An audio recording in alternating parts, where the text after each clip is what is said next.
Um, to give you, a overview of where Margaret has been and what she has done and how many books she has published, I will be here for a while. I'm going to let Garrett Caples, who's going to open the evening, take care of that. But we're delighted to be celebrating 4 new books from Margaret. Home from Casa Urraca Press. We also have Last Words, which is a collection of essays, also from Casa Urraca Press. Also the book Luck from New Village Press. And we have the publisher of New Village here with us tonight. Very, very honored. And also the book This Honest Land, which is from Wings Press. So, I mean, Margaret, to her 88th year, is prolific. And there are more books to come. We are so excited. Joining her tonight, of course, is Tatiana Luboviski-Acosta, who's going to be in conversation with her. Wow, what an amazing evening. And I'm going to turn it over now to Garrett Caples, who is the poetry editor here at City Lights, to get the evening started. Garrett?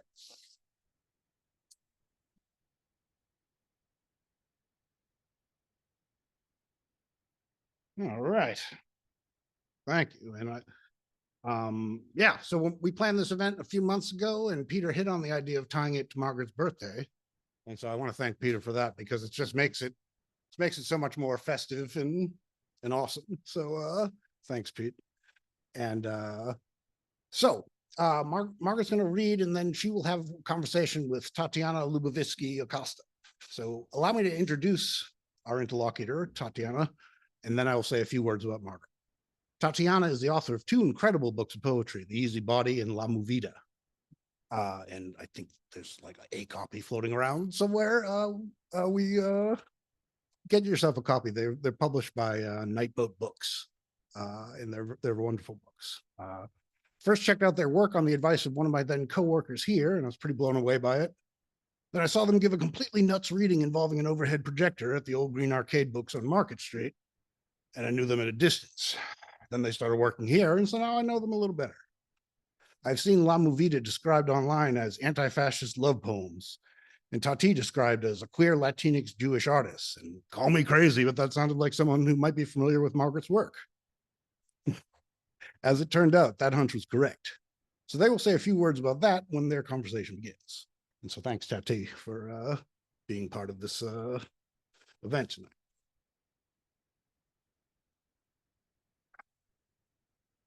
The last time Margaret Randall was coming to read in person at City Lights around 2018, she was just a name to me, one I knew from our late mutual friend Philip Lamantia, but I didn't have a clear sense of who she was.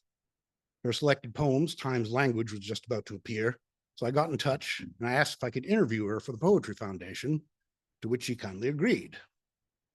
So I started looking into her work and immediately thought, holy shit. She already had well over 100 books to her name. Some were poetry, some were sociological texts, some were memoirs, some translations, some interviews, some essays. The list went on and on.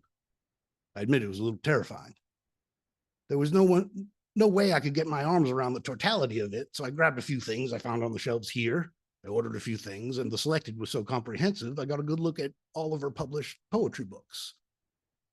And I also got a hold of the reader with a fairly substantial multi-chapter autobiography. So I'm good, right? Everything under control? No! Her life, it turned out, was crazy.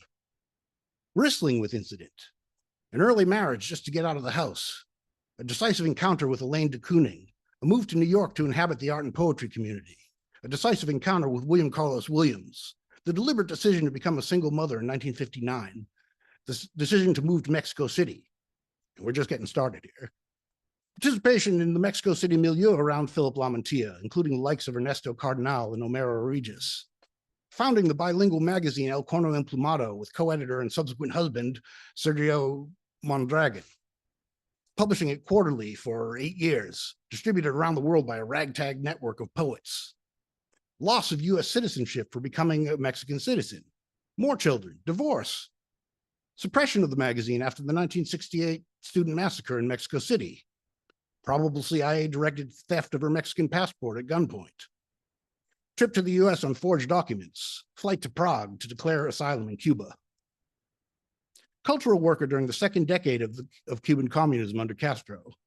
trip to North Vietnam as a sociologist during the Vietnam War, eventual silencing under Castro, invitation by Cardinal to work for the Sandinista government in Nicaragua, 4 years of tense vigilance as the so-called Contras, the US-backed right-wing counter-revolutionaries, waged guerrilla war, breakdown and return to the US, threat of deportation from the country of her birth under a McCarthy-era law designed to exclude undesirables, 5 years of battle against the Reagan-era INS, meeting and falling in love with Barbara Byers, her future wife, and the realization of her true sexuality.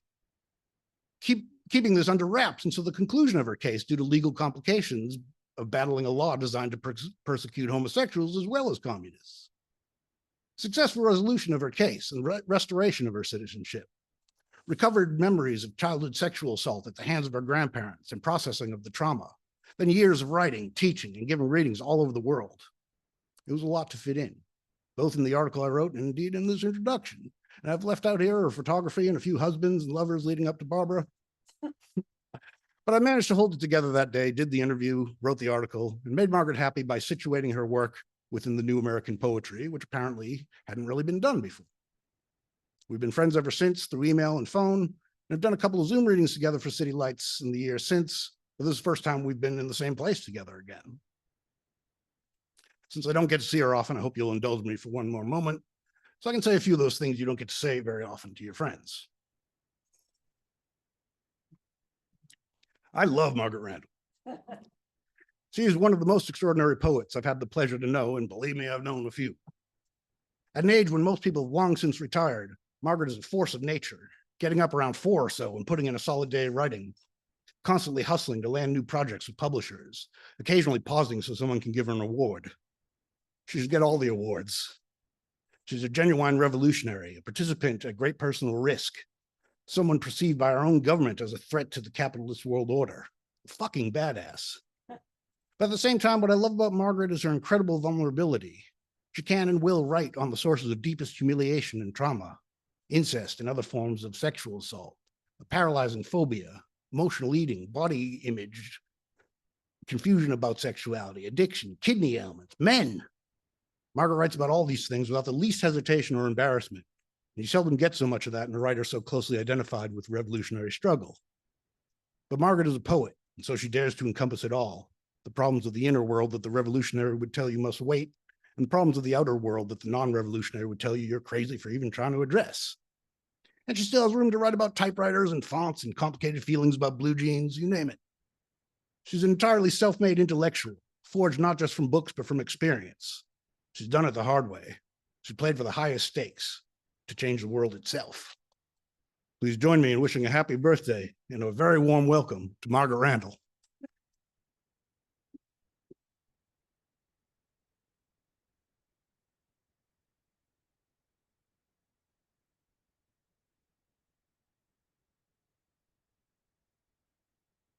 Well, that's something to live up to.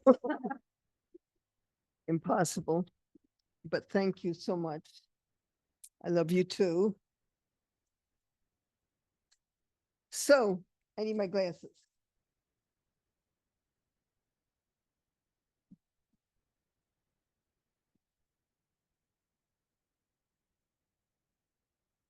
Being old has some drawbacks, but it has so many advantages. It's really great. So I hope you get to experience it.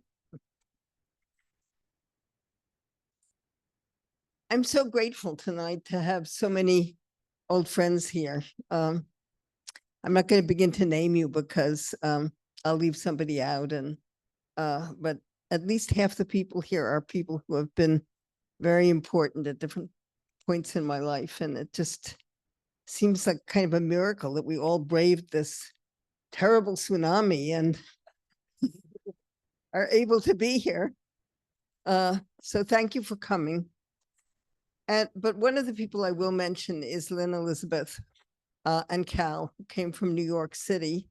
Lynn is the editor of New Village Press. And the first thing that I'd like to read tonight is the first little essay from Luck, which is one of the books that I've published with her. I also want to, of course, thank Peter and Garrett and Elaine and everybody who runs this extraordinary bookstore, and Tatiana for being here in conversation. I can't wait to hear what she has to say, her questions. She just told me that she can't wait for them either. So that's maybe a little concerning, but so this essay is called Seasons. Winter tries its best to erase our shame. She curls about us, cold, pretending to be heat and filling our lungs with glacial air. Every year we appreciate her effort, applaud her persistence, take comfort from how hard she tries. If we pay attention, we discover that winter traces new boundaries across our maps, insidious lines that would divide us from ourselves. But if we have the courage to walk those borderlands, we discover Nepantla, a liminal space where we may hide our exhaustion in mountains of exuberance, rough oceans of memory, great open spaces filled with passion, forests where ancient trees embrace forgotten histories, deserts where we may undress and give ourselves to time. All our lives, we've had to learn to look winter in the eye, breathe her in, teach her that we have the stamina to confront her perils. Those who accompany us on winter's shores become ghosts as we watch them fade from view. We reach out to touch them and our hands fall back empty, disconcerted. We are forced to chase their disappearing footsteps season to season, year to year. No one told us that winter struggles with such jealous rage. Only her thick makeup gives her pain away. Spring calls herself renewal, takes pride in the designation. Why should we require a new garden to remind us of what we already know? If we play the waiting game and win, summer will come, but it's never that easy. Sometimes where we expect a flower to unfurl its petals, a tree to hang heavy with fruit, or tomatoes to appear red and inviting on the vine, all that glitters the ground about us are stunted ears of corn vanquished by chemical madness, oversized melons hollowed in bitterness, potatoes rotting in the earth, fruit half devoured by starving birds and insects. Spring bursts with dazzle and relief, but beware, not everything is what it seems. Some promises remain in the design stage, advertising more than they can deliver. What we fail to understand year after year is that effort is also required of us. Only symbiosis and teamwork model a future of plenty. Summer is the prize, but she only shines while still carrying the scent of spring. It's a cooperative time, dependent on legacy to sound a harmonious song. I lay naked in the sun, mindful of how my body has changed through the years, from tender baby chubbiness, caressed but frightened, to the young woman focused on what never mattered and unaware of what did, to the fullness of motherhood and perfect pleasure of maturity, crouching low in bountiful nests of graying hair, and finally to the skeletal wheeze bearing the dark blotches of too much sun and work. Summer tries to console and sometimes does, but despite her best intentions, she is drowning in nostalgia. an imposter vying for stardom and forced to make do with the understudy role. Perhaps one day, long after she is gone, we will look at her creations and be inspired to make our art of the future. Because it challenges our deepest thirsts and desires, autumn is my favorite season. She fights hard to hold onto weather, keep her temperatures in check. She engages in serious games with tangible consequences, gives her all, and is always willing to take another chance. She never lies, and we always know where we stand when embraced by her shadow. Her calendar displays the darkest days and also those that keep us alive. October is her most powerful month.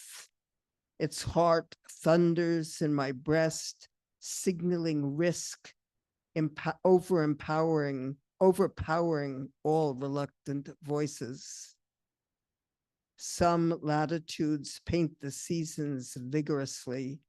Others, closer to the equator, are lazy, and only small variations in heat or cold announce their passage from one to another. We are taught that the year begins in January's desire, that the winds of March are dangerous to our species, that June is a month of beginnings, and that August, the coyote, will always try to trick us. December's jubilation eventually abandons whimsy, and on midnight of its 31st day, a blank page falls, expectant in our laps. Then the cycle begins again. Until now, we've taken our medicine obediently, eager to keep memory at bay as one season passes to the next. But today is different. Today we will refuse its numbing manipulation. Today is the day we take note of where and when we are. So that's a piece from Luck, published by New Village. And they're all short little essays like that, but on a variety of subjects. So if you're interested, you can explore that book. Another essay collection that I'm celebrating tonight is Last Words, produced by Casa Urraca Press in northern New Mexico. Those essays are longer and not as given to reading at an event such as this one. So I hope you'll take a look at it, though, because the texts address some of the most important issues that we face today, including the onslaught of fascism. The following poems are from the other two books, Home and This Honest Land, the first published by Casa Urraca and the second by Wings Press, and also a few unpublished poems, and some of those actually written since the 5th of November. So this poem is called Their Animal Sensibilities. I watch the newsreel, men on horses in Mississippi, 1964, and wonder about the horses. I know all I need to know about the men. But did those horses know who they were charging, the crimes they helped commit? Magnificent manes and sweat-coated bodies glistening in the heat of unequal battle, the stun of hoofs crashing, crushing everything in their path, deceitful dance of their legs, and great weight aimed at innocent prey. Even the depth of those millennial eyes gives no clue. We think we understand the animals we keep, but know little about those we use and abuse. imagine they feel as we do, or assume they have no feelings at all? In their animal sensibilities, do they resent where we take them and what we make them do? The dogs who stormed South African townships or lay at the feet of Goebbels, Hitler, Hess, India's sacred cows crowding traffic on New Delhi streets, elephants nurturing memory, and lions whose parents roamed savannah, confined in zoos as we stroll past their stolen lives. The crow who unzips your backpack, removes a bar of soap, but surely doesn't hoard it for reasons we can understand. Whales, whose resonant language we struggle to decipher. House cats we imagine impervious with their languid ways and expressions of disdain. I've seen them all in pictures, on film, or in the homes of their people, even those who love them well, and wonder what they think and feel, if they know judgment, have frustrations or regrets, and if we will ever meet on common ground. My shadow's silence.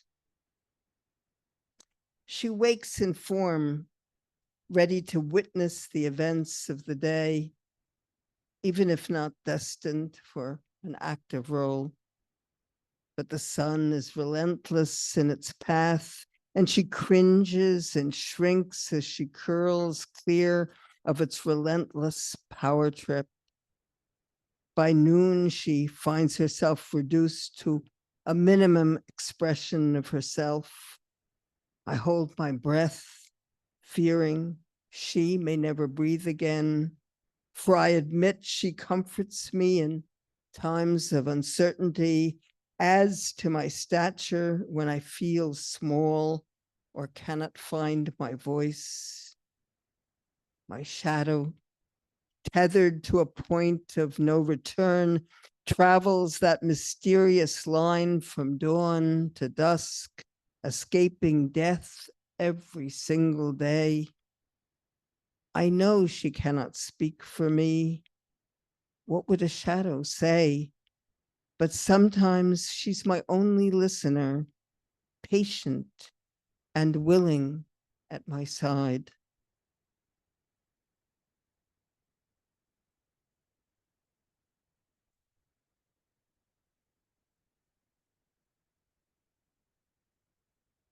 This next one is called Reflection. I stand before the mirror. From the other side of the glass, the terrorized face of a young girl stares back at me. Her eyes have witnessed a world I have never seen. They are dulled by brutality, tethered to the loss of those she loved. Behind her, the devastation of Gaza stretches in endless rubble. Some still scream for help, while others have gone silent in death. I turn away in shame. When I look back, Charlie Chaplin is working hard to make me laugh.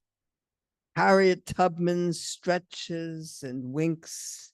Mine is a benevolent mirror, not the addictive landscape cocaine users bend over to do a line. It hangs on my wall, eager to give me what I need. I have spent years searching this mirror, struggling to discover myself, to find my own image in its mystery. Just now, I finally see the weathered face I recognize as mine, my years etched in mottled flesh, breathing relief.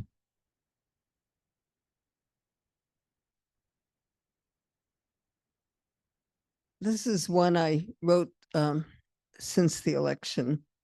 It's called Here I Am. And it begins with a Turkish proverb.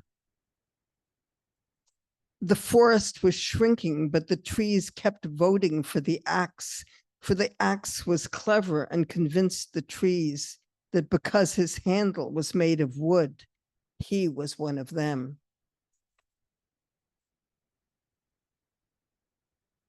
My right arm sheared from my body and fell down a cliff of no return. I tried to grab it with my left, but had to steady myself so I wouldn't tumble after the appendage. There goes the turquoise ring you gave me. I wore it every day of our love. That broke my heart, but I knew loss would be part of this impending doom. Hope was the gravity that kept us moving toward a utopia mirage-like in indecision. I know I must steady myself, not by conformity's poor ruin, but as an armature of resistance. Disappointment in 70 million of my country people, rage at their complicity and disgust with that figure of hate, the Pied Piper who would lead us to the ovens. I know I must put my grief and rage aside, climb down from this dangerous height of scorn and take my place among those who understand the price of freedom in a land that has sold its soul. Here I am, still willing, mostly able, weathered but eager to share what I've learned with those who must assume the mantle of necessity. Gravity is also the power of art on a new horizon.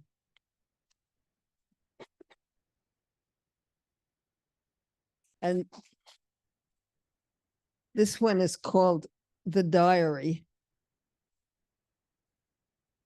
Spent the night making documents, a dozen ration cards and 4 passports. T will bring the stamp tomorrow. Demand is great and it's hard to keep up. Last month, the rest of the sentence is gone, torn away by the writer or someone else, fear of entrusting words to paper, or maybe the ravages of time. Initials stand in for names. The letter T appears on almost every page. Menace presses against my throat. It rained yesterday and I couldn't complete the deliveries. Warned T about S, who has been asking questions. 3 pages later, T has disappeared. His apartment is empty, but the lights were on all night. When I asked the woman next door, she said she didn't know. Not a proper diary with pages assigned to days of the week and months of the year, but a simple notebook called into duty by necessity. I don't know who kept this diary, found in a house that has had many occupants. It comes from another country, a different time, yet breathes like an avalanche of warning. Relegated to an attic for decades, it is a chance discovery among old clothes, musty books, and other discards that have outlived their use, threatened by cobwebs, rat feces, and a leaky roof. It conjures memories of a war we no longer remember, perhaps one that promised to be the last, then broke that promise many times over, as if killing could bring peace. Wounds heal. Dates too are entered by hand, but never a year, only the number of a day, the name of a month. I know I will never find every piece of the puzzle, never be able to write an ending that satisfies. 10 January. Today we lost our. Someone saw her marched with others to one of those trains without windows, transports headed nowhere. This page exudes a warning. Pressure compresses my lungs, hovers on my lips, making speech impossible. Beside the diary, a small cigar box holds photographs, ordinary snapshots of ordinary people, none older than 30, yet no children. No one smiles. A man stands on a bridge, an ornate public building behind him in fading light. A young couple holds hands in a city park. Two women on a bench, sisters or lovers. The erasure of memory returns us to where we were, stranded in an endless spiral that can only end in grieving repetition. I close the diary, return the photos to their box, then go out and buy a notebook, spread its resilient spine with trembling hands, and begin to write. 27 January 2025. G and R received the letter.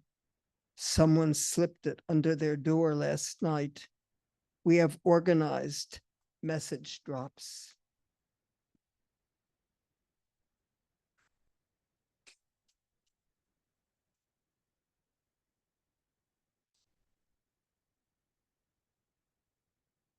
Promissory note. I was born in 1936, a note pinned to the umbilical cord swimming behind my surprise.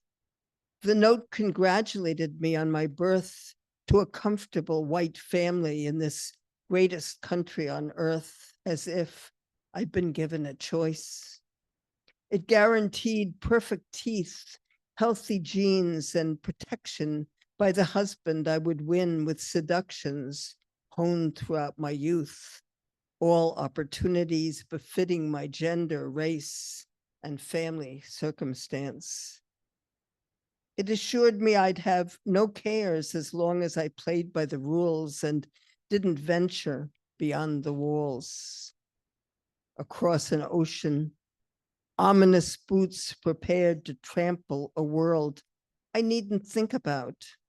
Don't worry yourself, was the message etched in fake snow or bright lights in every neighborhood window. Just down the street, people defective or just plain lazy faced winter cold on stoops and in dark alleys. Better not give them money, they'll only spend it on cheap wine. I'd not yet found my people. My promissory note was written in millennial code. I couldn't erase if I tried, but the promise turned out to be a deceptive holding pattern where losing is made to look like winning through lies and clever language, the pounding of fists, an air turned toxic with misplaced power. When I gave birth to my children, I made sure I battled such promises and won, and not even an IOU remained to clutter their journeys through the places they would breathe to life.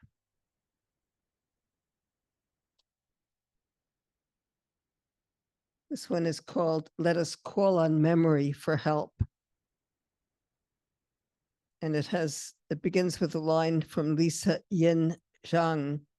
The true mark of assimilation in America is forgetting. Sometimes danger requires we resist for ourselves and for those who can't. Sometimes it asks us to hide silent, unnoticed, until the perfect moment for attack. Be alert in the four directions, east, west, north, south. Danger wears many masks, speaks in many tongues. It may be dressed as scripture or a triumphant flag, appear as teacher, protector, or friendly fire. The lion's growl, bear's claws, or ominous row of teeth in a shark's mouth are only looking for a meal. Humans alone kill and maim out of nothing but greed or the lust for absolute power over others. Smile alone or shout so you're heard on every continent, depending on where you are when the axe is about to fall. But beware, danger's devious weapon is making us fear everything and everyone. Let us call on memory for help.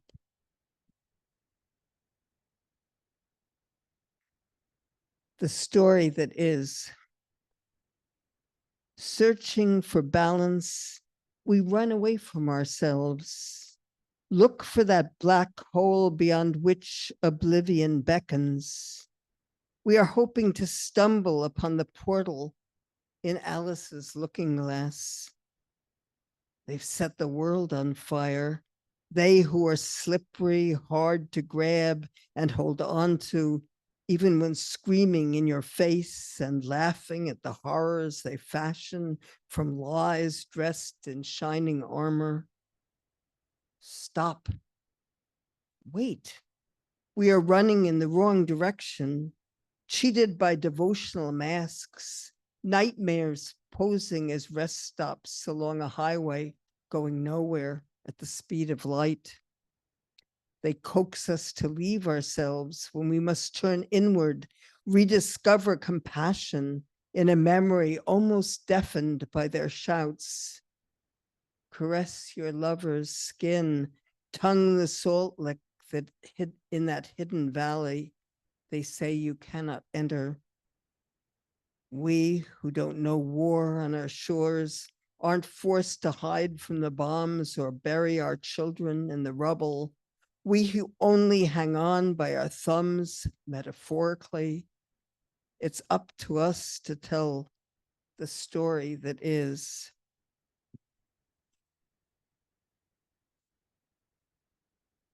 Little pieces of words too tired to pick up their feet. I woke with someone else's memory in my head. My dream had a different taste, but I didn't understand the full sweep of the change until I swung my feet onto the cold floor and realized I knew nothing beyond my bedroom door. Exploring this place I lived took well into the afternoon.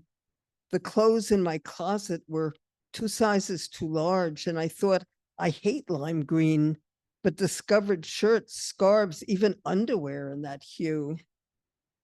What confused me most was my old memory taunting me from around the edges of the new, like pieces of words too tired to pick up their feet and run. The moment I knew the challenge might be too great was when I began to sense a blocked few years of my childhood hovering just beneath the surface. After all that work it took to unearth what I'd forgot first time around.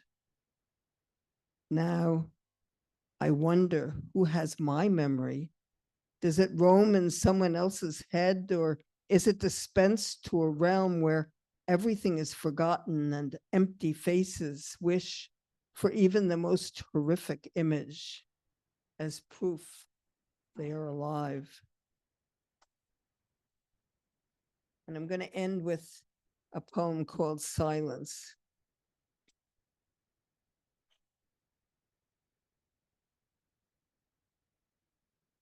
No, I'm not. I have 2 more poems. This one, though, is called Silence. Silence is not the opposite of noise, nor the absence of noise, but its own lexicon, a language that invites you to listen carefully, harsh tempo, tone, bright lights and shadow, and then translate it all in the eye of the storm. If you are not a dog, you may miss the highest register. If your memory is less than elephantine, you don't have a chance of engaging history. Only blue whales pursue their vowels and consonants through the coldest waters.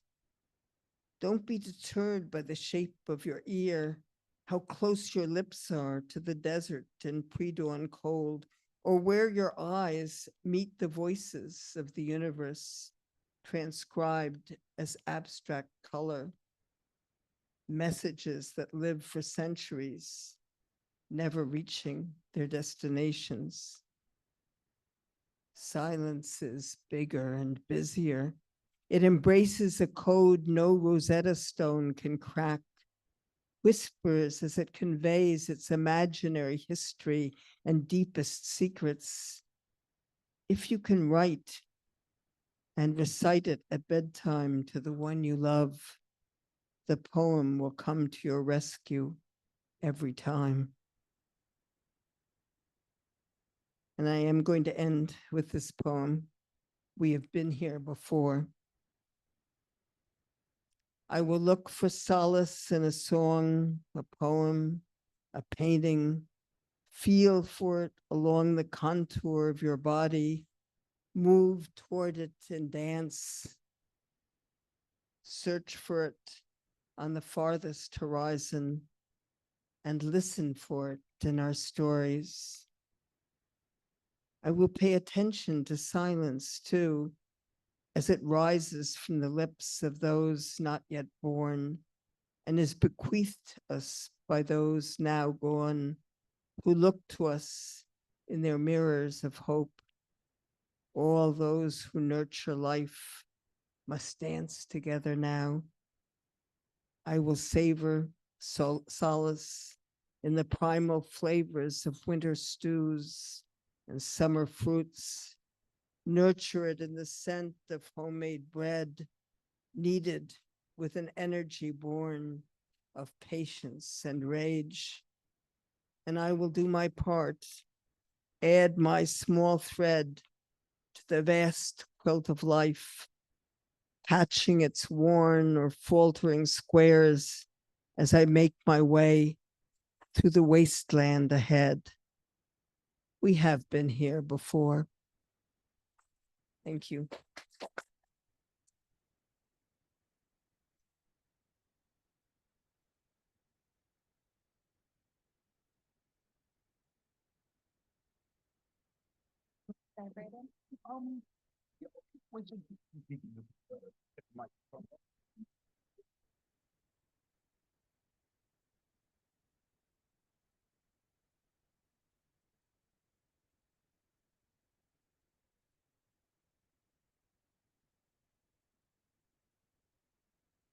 I got one. Oh, okay. So you. Yeah. Okay.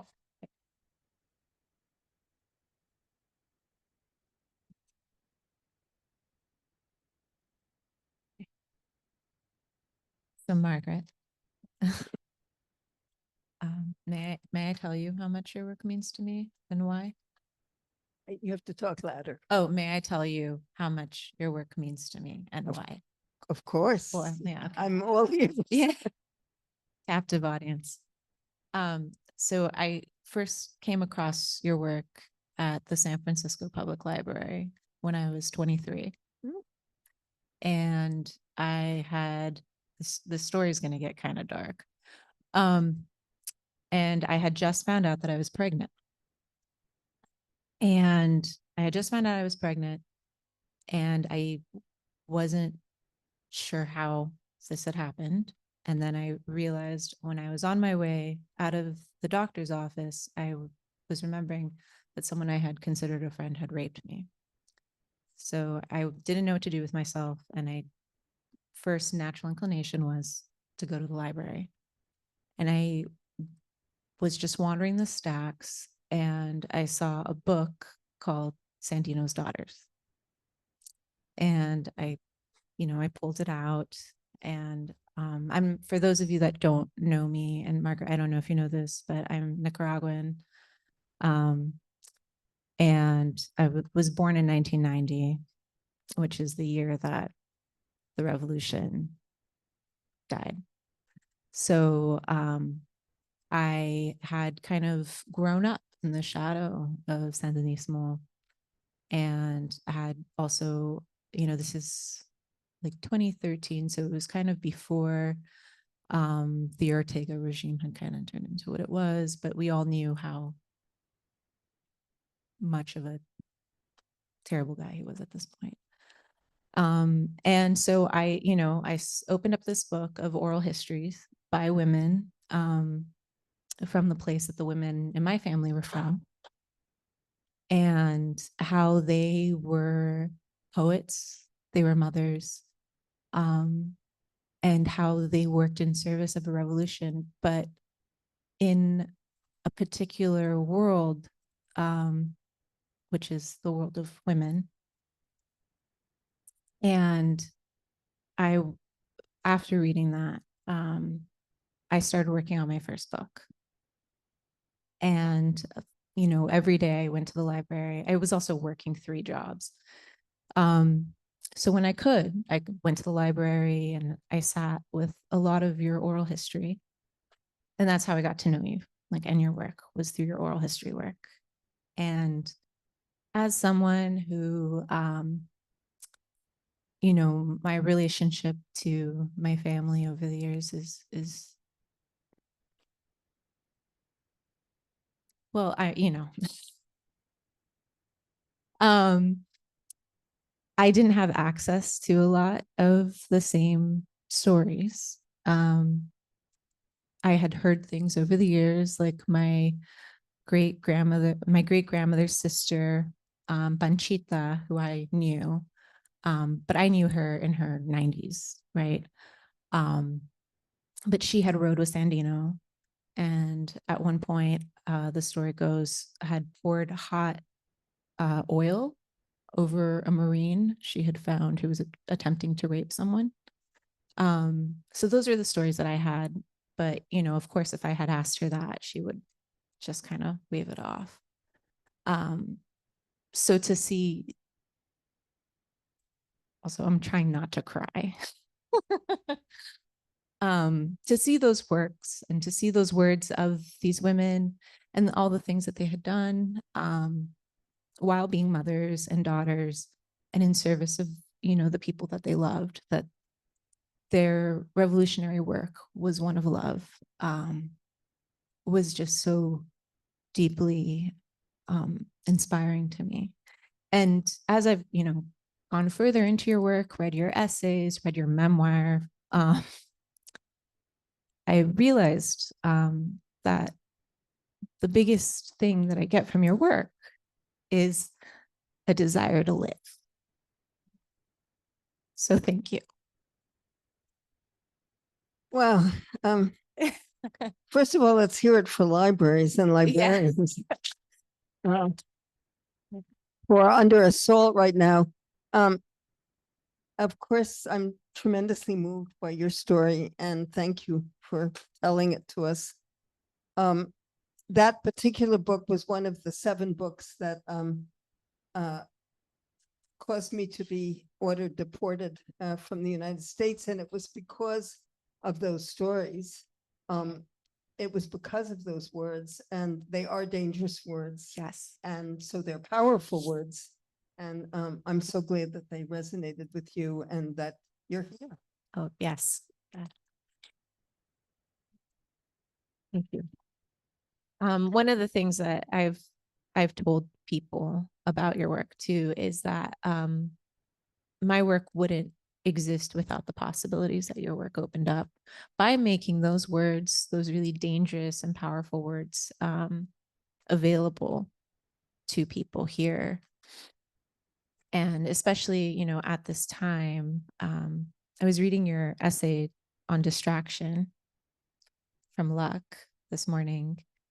And it reminded me of a conversation I had with a professor of mine who has a 10-year-old daughter.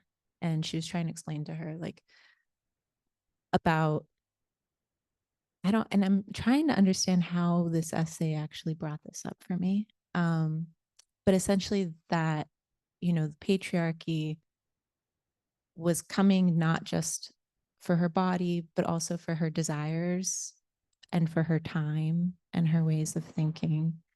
And, in your essay, you explicitly name like political kind of shock doctrine, like where things sort of just come up on the 24-hour news cycle and we become fixated on it. We realize that it takes us away from our work, from the things that we really need to do. And I guess, you're somebody who's like so wildly prolific, and it's been mentioned that you get up at 4 a.m. and the things that you write about range from such extraordinary things like distraction, to incest, to first laugh. And I just wonder, how do you do it? How?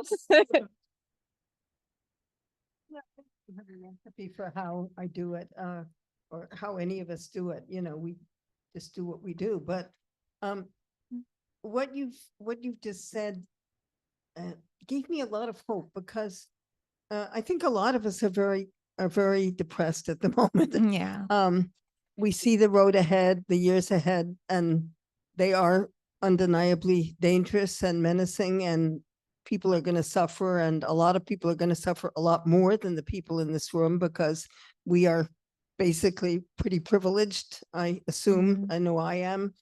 And, I think of immigrants, I think of people on the street, I think of all the people who are going to suffer from the policies that are going to be put into place and so forth. But what you've just said really, and I'm not somebody who is falsely optimistic or wants to, end on a hopeful note, because that's the way to do it. I don't believe in any of that. But I think that what you've just said really emphasizes for me that each of us just has to keep on doing what we do. We can't let them have the last word. We have got to put our talent out there, our efforts, our energy. Some of us are writers, some of us are singers, songwriters, artists, some of us are teachers, health workers, gardeners, whatever we do.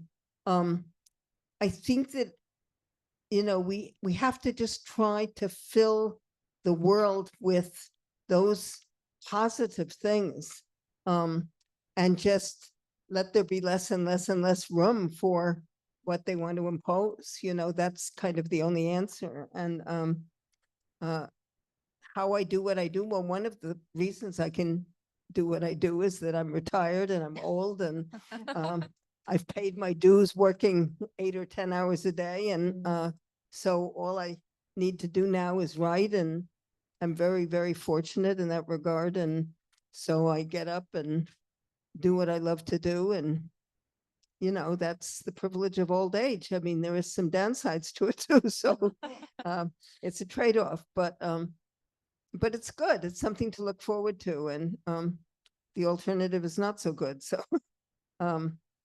So, yeah, I think that this is going to be, I know this is going to be an extremely rough period, and it's not just the next 4 years. It's a lot longer than that. But nothing is forever. So, if we don't really erase humanity from the world, which is also a possibility, if we manage to stick around, I think we're going to just have to make it better. And if we can't make it better, our children and our grandchildren and our great-grandchildren, I have 3 great-grandchildren, and that's also, a reason for hope, because they've got to have some better ideas than ours, and they've got to, they hopefully will do better than we did. So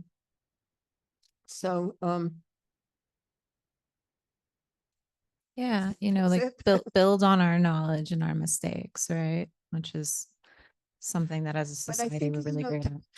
our knowledge and our mistakes, they have to know what our knowledge and mistakes Exactly, yeah. are.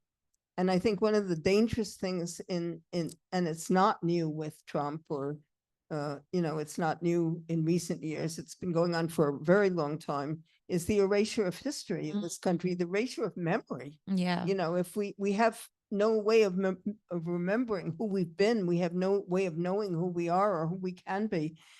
That is really dangerous. And I think that the erasure of critical thinking from our educational system, and all of that, I think, has really laid the groundwork for what we're experiencing now. And so I think that's another one of our jobs, is to restore memory, to pass on the stories, to do our part, whatever we can, each of us, to just not let them get away with it. Right, yeah. And especially there's been, I feel like the last half of the 20th century was sort of like this campaign of organized forgetting.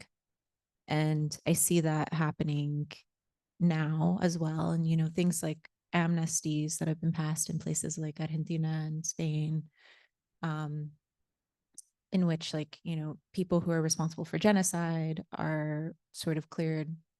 And it's on behalf of like a false peace, right? That we can forget and move on, right? We forgive and we forget. And I worry about that. And, again, like, let's hear it for libraries, right? And let's hear it for archives, and let's hear it for oral historians who are doing this really important work. And I mean, like you, as an oral historian, you're somebody who like has made that possible, for certain stories to not disappear, right? And to like reach people far away. So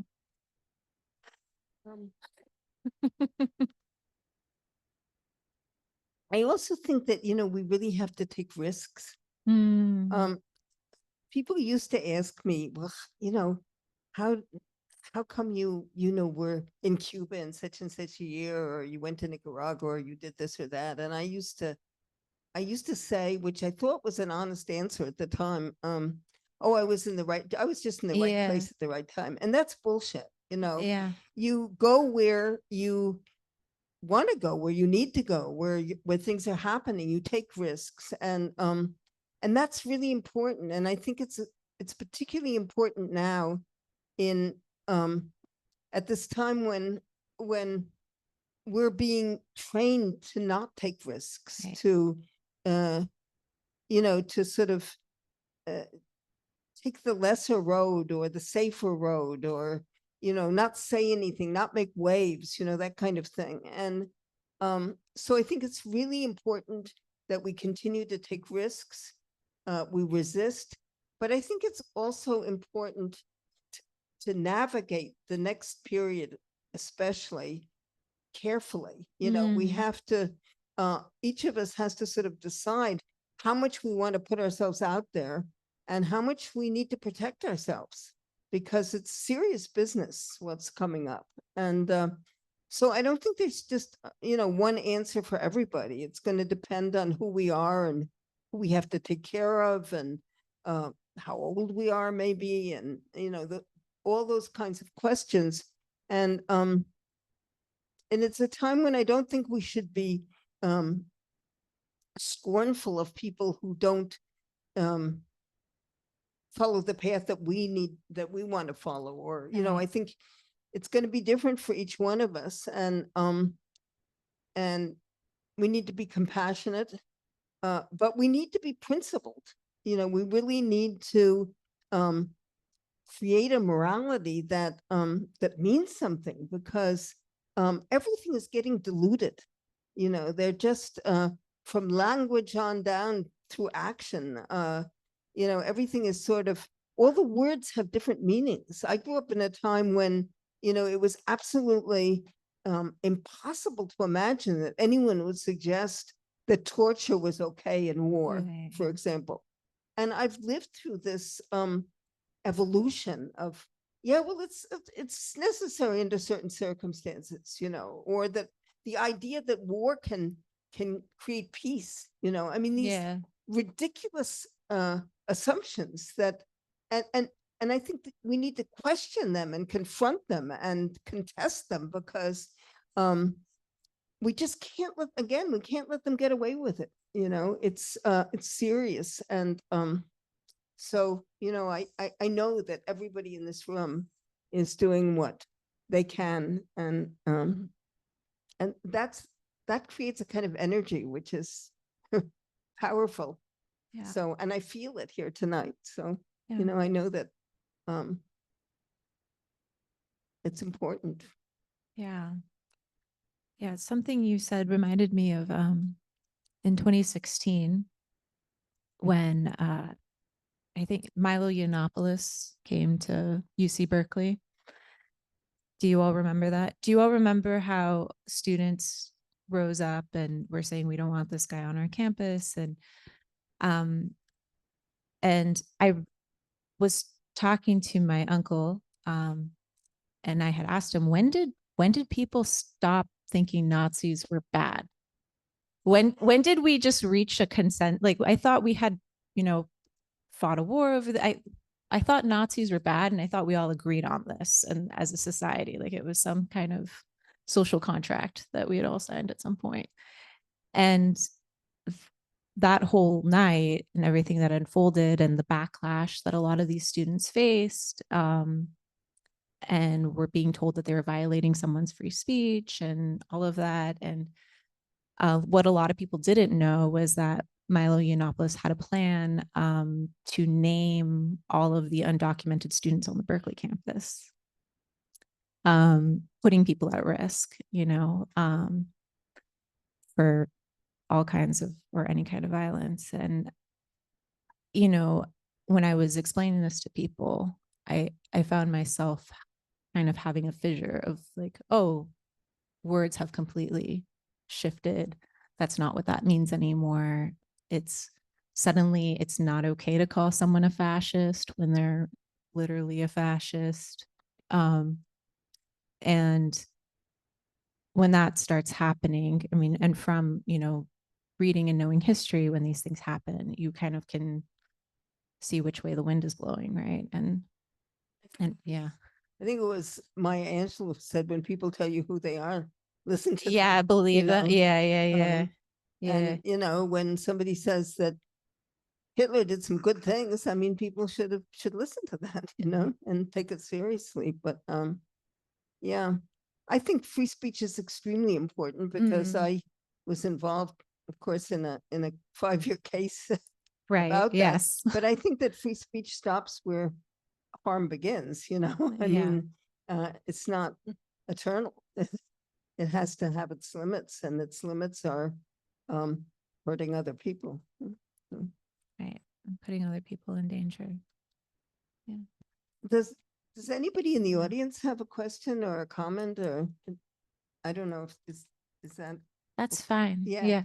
Yeah. Oh, I got you. So I will take this. Well, let's, Yeah, there you go.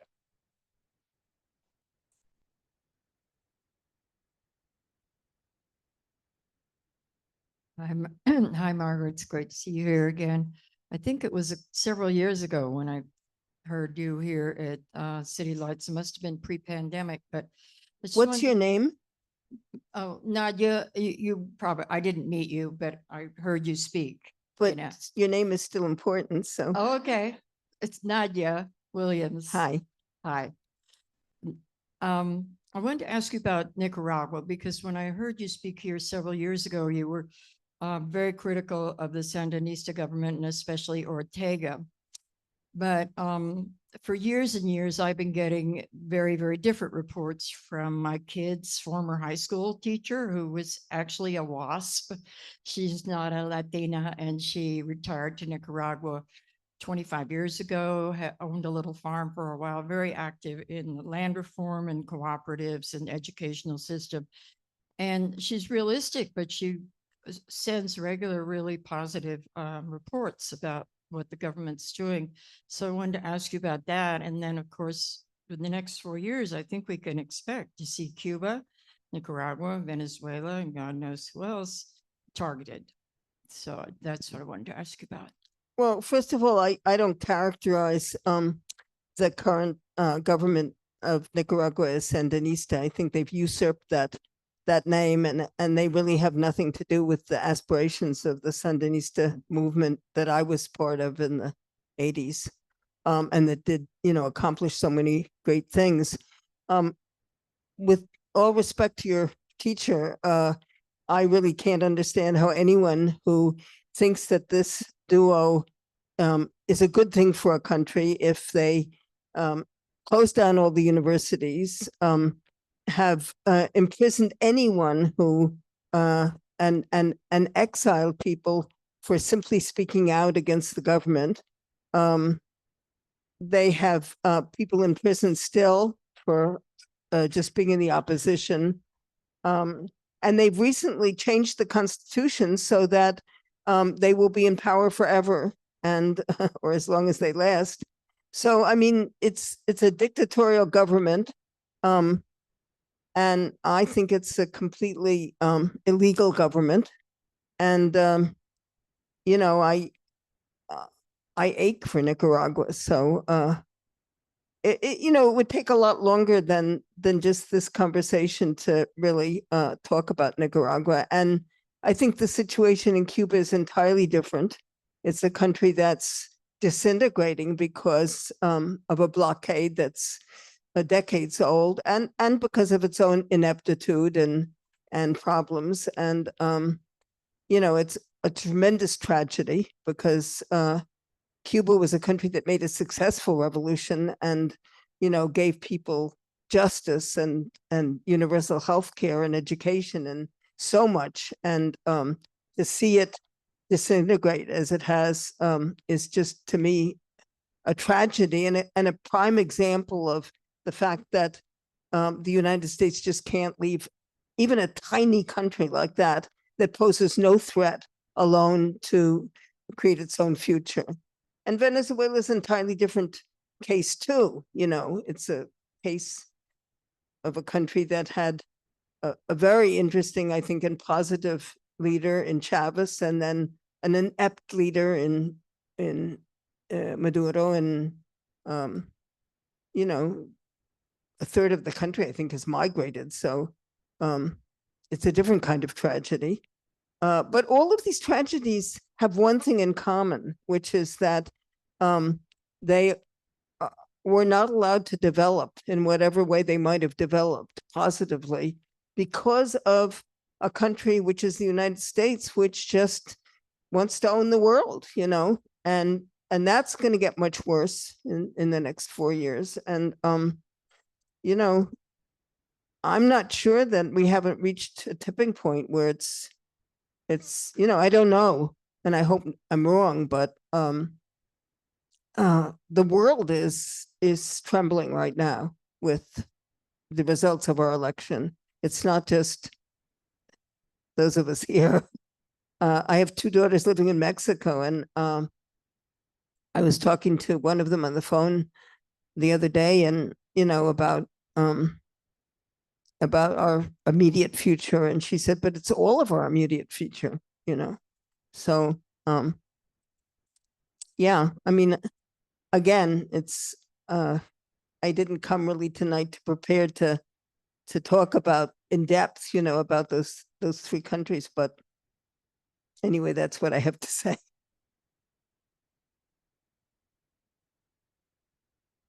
Hi. Hi. I was just interested in you talking about what it feels like to be a creative person as you get older, not just around time, but just your process. And I mean, that it's just wonderful that you're still working the way you are. And I'm just interested in how that feels and how it might have shifted with time. It feels great. It feels fabulous. Yeah, I mean, I think that one of the things about getting old is that you don't give a shit what you say anymore. You know, I don't have to worry about being fired from a job. I don't have to worry about being thrown out of the country anymore. You know, nobody cares about old people. And so that gives you a kind of freedom, which is, and then, you know, there's the experience, the accumulated experience, which is, you know, you can start to make connections. You start to see things in a more holistic way. For me personally, one of the advantages has been to have lived in socialist societies and capitalist societies, and to understand that there's really no party line that, you know, is a fix all or solve all, that we need to look to different experiences for the things that are good about them. And for me, it's very important to foment the common good, but also very important that individuals have freedom of expression and freedom of creativity and differences, and that we listen to each other. And you know, then I'm also blessed with a huge family, you know, 4 children and 10 grandchildren and 3 great grandchildren. And so it's extraordinary to be old and to see that lineage unfold, and what they're all doing. And so that's a real privilege. So, you know, there's some aches and pains, but I just think I've been very fortunate, and I have a wonderful relationship with my wife, who of 38 years last week, who is also an artist. So we have a home which is very art centered, and you know, she is making things and I'm making things, and we're sharing what we make. And so that's, you know, also a great benefit of age, being able to grow old together, and that spirit of, you know, encouraging each other and our creativity. So yeah, I mean, that's the way it feels to me. And I understand that is not the way it feels to everybody, because people can have serious illnesses and have to take care of parents. And, you know, I mean, there are many, many disadvantages to growing old, but well, the alternative is not so great, because then you're dead. So I think for me, it's still really good, and it feels good. Thank you for that question. And your wife's online watching right now, by the way. So Yes.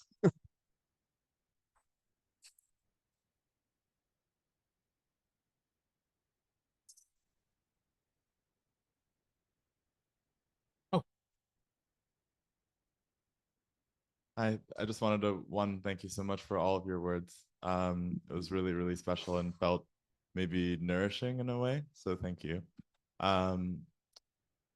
There are a few different kinds of questions that I would love to ask, but I think one of the ones that comes to mind is just, we talked obviously a little bit about all of the turmoil and war and otherwise and destruction, but what does peace look like to you? Or is there a particular feeling or place that like really expresses that for you?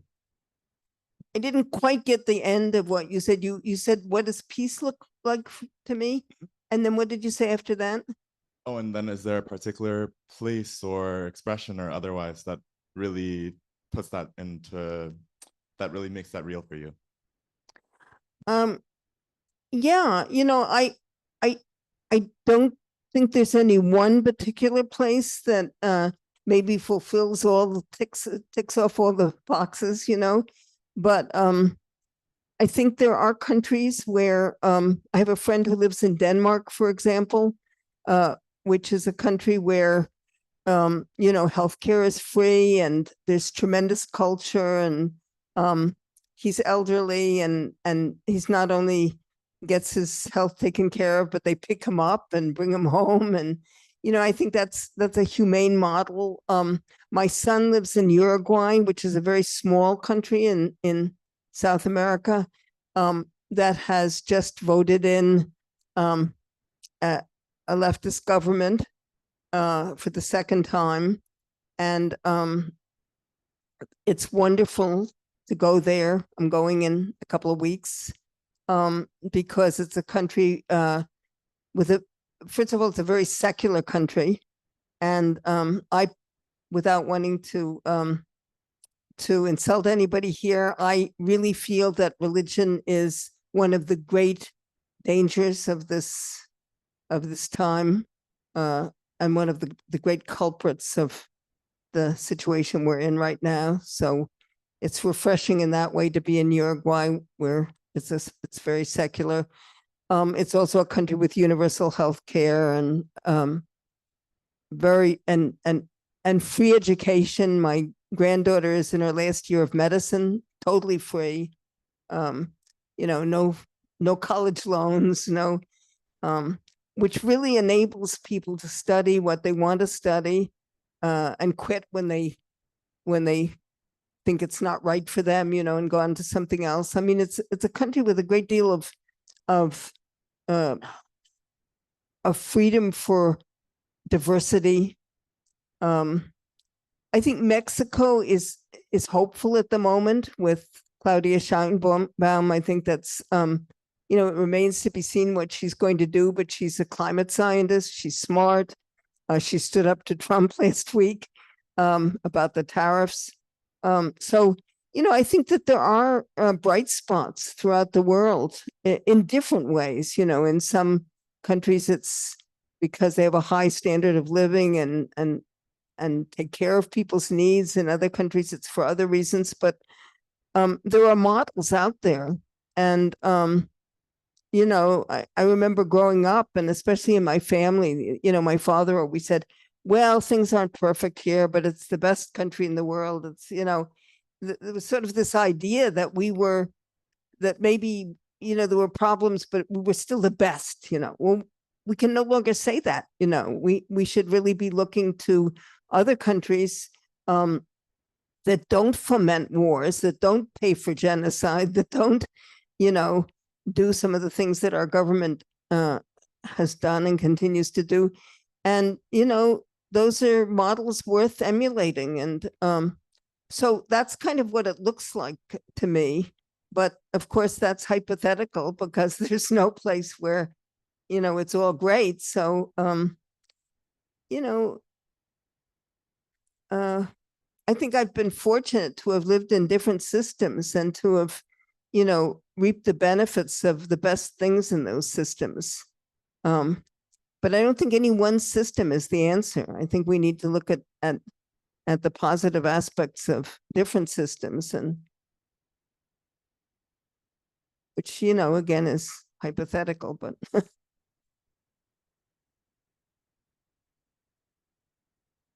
First, I'd like to make a correction. Lynn is not the editor of New Village Press. She is New Village Press.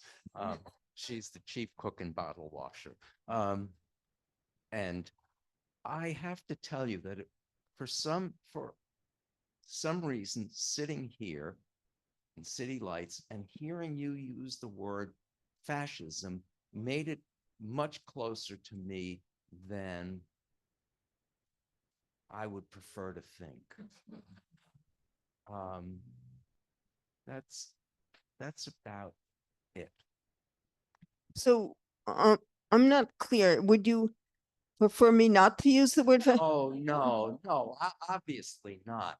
It's just that looking through the window, feeling almost below street level, seeing the stairs go down to here, it's hard for me to put it into words. It just had an impact on me. These feelings come in waves, and knowing you a little bit and just hearing it come from you really put it in a different perspective than it has been for a while. I don't know if that makes much sense, but Yeah, I really believe in calling it by its name, I think that's really important because some people make an argument for, well, it's better to use the word authoritarian, or it's better to use this word or that word. I think those are meaningless distinctions. You know, I think it's fascism and we need to call it fascism and we need to treat it like fascism and fight it like fascism. So, and you know, I'm always, every time I'm in City Lights, I feel incredibly humbled and grateful that this place has existed for how many years now? It's how many? 71 years. I mean, imagine an independent bookstore that has lived, that continues to live, that's healthy for 71 years against all obstacles. And, you know, the books that are on these shelves and the energy that is in this place is,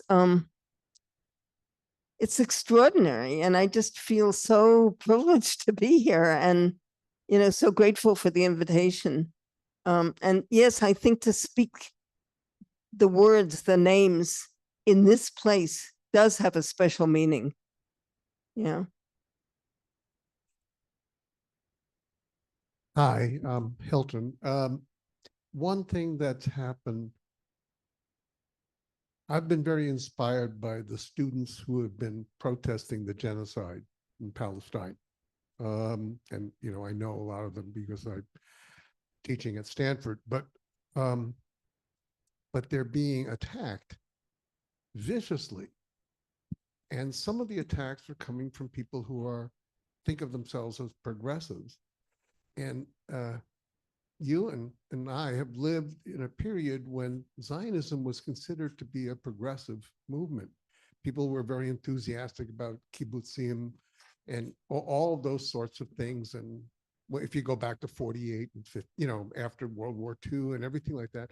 And there's a great deal of confusion and attempts to obscure what's going on and all the things about critical thinking. Don't be critical about this. And the whole idea of committing genocide in order to prevent genocide, all this kind of craziness. And I wonder, how do you respond to it, given all of our experience and history of how this is transformed over years and has become a fascist-like movement?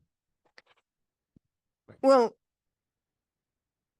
I was never really alive when Zionism was a positive movement. So that's not my experience. Although I do know, and I acknowledge that when Zionism started, it started as a socialist movement, but it hasn't been that for a long time. And I think that it's really important to understand that one of the ways that Israel, and I'm speaking about the government because there are people in Israel who are certainly against what's happening, but I think one of the ways that they're trying to justify the genocide is by this long time, their long time ability to equate anti-Semitism with Zionism, with anti-Zionism. Thank you. So there's no equation. I mean, the proof of that is that there are many, many Jewish people throughout the world who are not Zionists and who are against the genocide. No, so I mean, I think the two things that Israel has been able to do or the Zionist movement has been able to do to sort of try to justify this atrocious genocide, which has been going on for decades. It didn't start on the 7th of October. The two things are equating anti-Zionism, anti-Semitism with anti-Zionism throughout the world, which I think is breaking down now. I think that a lot of people throughout the world are realizing that that's not true. And the other thing is presenting this genocidal policy as presenting Israel as both a victim and an aggressor. You know, you can't be both. You have to, you know, you're one or the other. And they are not a victim. And it's really, I think the tragedy there is that these people who survived a horrendous Holocaust mid 20th century have turned around and are doing to another people what was done to them, you know, and that's a very particular a particular feature of human nature, which is really a terrible thing, you know. So yeah, I mean, there are people here who know much more about the situation than I do, but I think this is one of the horrors of our generation. And I was very hopeful about the student protests at the beginning. They looked to me a little bit like the protests of years before against the war in Vietnam, or after that against apartheid in South Africa. But I think that the institutions have played, in general, a horrible role, repressive role. And, you know, it's unconscionable to me the way some of the institutions, the university administrations have come down on these protesters. And so as a matter of fact, the protests are getting a lot less.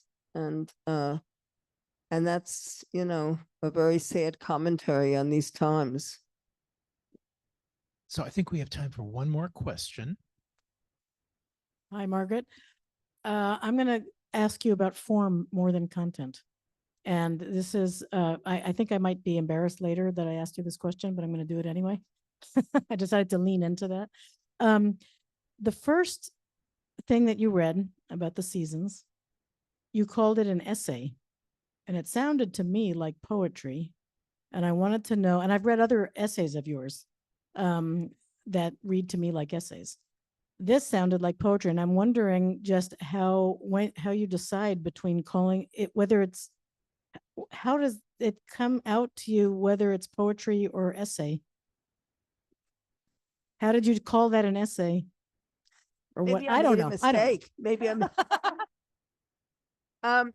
I called them actually mini essays in that book. They were all very short. And they weren't typical essays. The essays in Last Words are much more all like essays. They're longer, they're more analytical. I try to write poetically, whatever the text is, whether it's a poem or an essay, or, I mean, I just think I believe in beautiful writing, and I don't always achieve it, but I try. One of the reasons that I read that one, it is one of the more poetic texts, let's just call it text, in that book. One of the reasons that I read it, I chose to read it tonight, was because I thought it would be more interesting in this venue. There's one about sex, you know, it's a little bit more, what, that might have been interesting. It was pretty long. Had a lot to say about that subject, but yeah, I don't think that all of the texts in Luck are the same kind of text. I think some of them are more analytical, some of them are more just stories, some of them are maybe more poetic prose. I kind of called them all mini essays because that was kind of a term that seemed to, in general, fit the book. But as I say, maybe I made a mistake. Tatiana, I'll let you see us out. Well, thank you, Margaret. Thank you. It's been great talking with you. Yeah. Yeah. And hearing your story. Well, also, I mean, your story made my story possible. So I guess that we're going to close out. We have books for sale at the cash register, and are you gonna? Yeah, and I'll be then- glad to sign them. Yeah, And so come I'd on love to up. talk to people individually, and Yeah, so we have a little bit of time for that. I yeah. guess maybe We what, got 20 minutes or so. Yeah, we get a little time. Okay, well, thank you, everyone.